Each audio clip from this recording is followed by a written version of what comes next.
PTI के intra party election का लदम करार। इलेक्शन कमीशन ने बल्ले का निशान वापस ले लिया।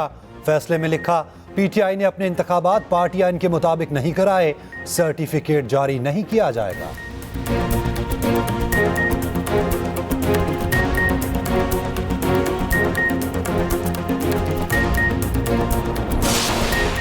तहरीक इंसाफ ने इलेक्शन कमीशन के फैसले को साजिश करार दे दिया। बैरिस्टर गोहर कहते हैं, तहरीक इंसाफ इंतखाबात का बायकॉट नहीं करेगी, फैसले को हाईकोर्ट में चैलेंज करेंगे।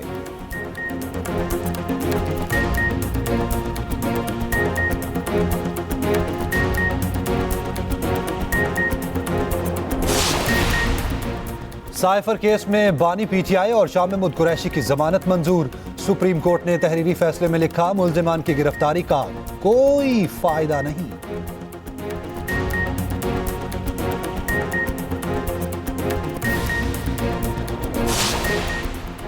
कागजात नामजदगी जमा कराने की तारीख में 2 दिन की तौसी। इलेक्शन कमीशन के मुताबिक इलेक्शन प्रोग्राम में मौजूद दीगर तमाम सरगर्मियां शेड्यूल के मुताबिक होंगी।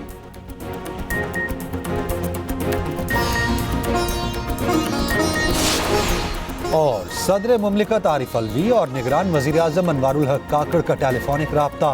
सदर और वजीर आजम का बलोच मुजाहिरीन के खिलाफ पुलिस के रवैये पर तशवीश का इजहार। आमिर इलियास राना साहब, किस तरह से देखते हैं, फैसला सामने आया है, पीटीआई बल्ले के निशान की अहल नहीं है, तो किस तरह से आप इस फैसले को देखते हैं? देखिए, बिल्कुल, चूंकि इलेक्शन कमीशन के अंदर पीटीआई के अपने लोग यानी अकबर एस बाबर और बाकी लोग गए थे जो इलेक्शन हुआ था। अब यहाँ पे बहुत हमारे यहाँ क्वेश्चन होता है कि जी बाकी सियासी जमातों के भी ऐसे इलेक्शन होते हैं, और चीफ इलेक्शन कमिश्नर ने ये फिक्रा कहा था, जो कोर्ट हुआ था जब पीएमएलएन के इलेक्शन थे, कि भाई कुछ नमूदो नुमाइश के लिए इलेक्शन करा लो। तो जैसे इनके लिए भी कहा गया था कि भाई किसी शादी हाल में ही कर लेते, लोगों को बुला लेते। अब पीटीआई के इलेक्शन के ऊपर ये क्वेश्चन बड़ा चल रहा था मुसलसल के इनके अपने लोग इसे चैलेंज कर रहे हैं, और पीटीआई ही वो वाहिद जमात थी जो कहती थी बाकी सारों के जाली इलेक्शन है, हमारी डिजिटल टीमें भी हैं, हमारा वोटर है। और वो इस दफा इलेक्शन में जब इनको कलअदम इलेक्शन को करार दिया गया था और कहा गया था 20 दिन में करें, तो इनको चाहिए ये था कि सबको मौका दे सकते थे, हालात इनके सामने थे। और खुद जो पीटीआई के बानी चेयरमैन हैं इमरान खान साहब, वो करवा चुके हुए थे साकिब निसार के जरिए नवाज शरीफ को पार्टी सदारत से नायल, और सेनेट के इलेक्शन में जो उन्होंने शेर के निशान के टिकट दिए थे वो सब वापस ले लिए गए थे। और हमने 13 नवंबर को ये बात कही थी कि ये काम पीटीआई के साथ हो सकता है, और पीटीआई के अपने लोग उनके पीछे हैं, सिर्फ अकबर एस बाबर नहीं, जो बाकी कुछ लोग और भी थे जो वोटर थे, और सारे वकला हैं जो इस चीज को देख रहे थे। चीफ इलेक्शन कमिश्नर जो इनके बने न्याजुल्लाह न्याजी, वही इसके रुए रवा थे, जो एडवोकेट जनरल भी रह चुके हैं, और वो समझते थे कि नहीं अकबर एस बाबर सिर्फ गपशप के लिए आए थे, वो इलेक्शन के लिए आए थे। चीजें क्वेश्चन हुए, बहुत इलेक्शन कमीशन का मजाक भी इनके वकला ने उड़ाया था कि जी देखें 9 दफा एक ही सवाल था। लेकिन इशू ये था कि पीटीआई कहती है कि हमारी वेबसाइट पे है, और जबकि वेबसाइट पे वो चीजें नहीं थी। टेक्निकल बातें हो जाएंगी, बड़ी क्लियर थी कि पीटीआई को अपना इलेक्शन संभल के कराना चाहिए था, उन्होंने नहीं किया। अब अगला क्वेश्चन है कि बल्ले का निशान नहीं है, आम इंतखाबात हैं। अब ये पेशावर हाई कोर्ट जाते हैं, लाहौर हाई कोर्ट जाते हैं, इस्लामाबाद हाई कोर्ट जाते हैं, उसका फैसला होना है। एक फैसला इलेक्शन कमीशन ने दिया है, और एक फैसला इलेक्शन कमीशन ने पहले सुप्रीम कोर्ट के फैसले पे दिया था कि नवाज शरीफ पार्टी के सदर नहीं रह सकते, अब उन्होंने दिया है। और इमरान खान को पहले ही 5 साल के लिए नाअहली का नोटिफिकेशन इन फील्ड है।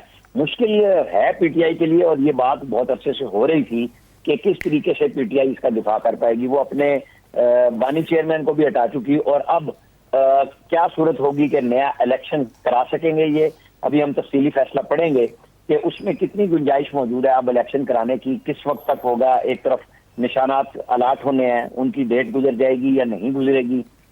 वकला हैं बड़े अच्छे सीनियर, क्या सुप्रीम कोर्ट के अंदर सुओ मोटो के लिए ये जाएंगे 184(3) के तहत, वहां पे क्या फैसला होगा। अब बड़ा क्वेश्चन आ गया है एंड इलेक्शन के वक्त, और इसको कहते हैं ये मकाफात अमल है जो पीटीआई ने नून के लिए सब कुछ उस वक्त 2018 में कराया था, आज उसको वो फेस कर रही है। आज एक तरफ उनके इमरान खान साहब की जमानत हुई, शाह महमूद कुरैशी की जमानत हुई, और जो जिन जजों ने जमानत दी उनके ऊपर कई दिन से पीटीआई की तरफ से आ रहा था कि ये तो बेंच ही मखसूस है, इनके लोग ट्रोलिंग कर रहे थे उन जजेस की, और उन्होंने बड़ा खुल खिला के जमानत दे दी थी इनको। अब सारी बैटल चली जाएगी फिर कोर्ट्स में, क्योंकि पेशावर हाई कोर्ट में तो इसलिए गए थे कि वहां इलेक्शन कराया गया था और उसकी बुनियाद पर उन्होंने स्टे लिया। जब इलेक्शन कमीशन ने अपना फैसला महफूज कर लिया कि क्योंकि पेशावर हाई कोर्ट ने हाथमी फैसला करने से मना किया है, तो फिर पेशावर हाई कोर्ट ने कल ही एकदम इंस्ट्रक्शन दे दी कि आप जो आज के दिन फैसला इशू कर दें।